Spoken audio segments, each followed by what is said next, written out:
હજરત હલીમ શાહ દાતાર ભંડારી દરગાહ શરીફ ખાતે રસ્મી પરચમ વિધિ કરાઈ હતી. અંકલેશ્વર કોમી એકતાનું પ્રતીક સમાન હજરત સલીમ શાહ દાતાર ભંડારી 442માં ઉર્સ 22 અને 23 ડિસેમ્બરે યોજાશે. દરગાહ ખાતે પરંપરાગત રીતે રસ્મી પરચમ દરગાહ શરીફના સજ્જાદનશીન અને અકીદત સાથે અદા કરવામાં આવી હતી. અંકલેશ્વર શહેરમાં કોમી એકતા અને આસ્થાનું ઉત્તમ ઉદાહરણ પૂરું પાડતી હજરત સૈયદ અબ્દુલ હલીમ શાહ દાતાર ભંડારીની દરગાહ શરીફ ખાતે 442માં વાર્ષિક ઉર્સ મુબારકની ઉજવણી કરવામાં આવી હતી. શહેરમાં કોમી એકતા અને આસ્થાનું ઉત્તમ ઉદાહરણ પૂરું પાડતી હજરત સૈયદ અબ્દુલ હલીમ શાહ દાતાર ભંડારીની દરગાહ શરીફ ખાતે 442માં વાર્ષિક ઉર્સ મુબારકની ઉજવણી કરવામાં આવી હતી.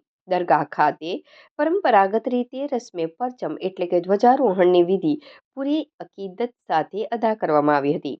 આ પ્રસંગે દરગાહના સજ્જાદ નસીન સૈયદ મંસૂર અલી નાસિર અલી ઇનામદાર તેમજ અન્ય સાદાએ ઇકરામ અને મોટી સંખ્યામાં અકીકત મંદો ઉપસ્થિત રહ્યા હતા.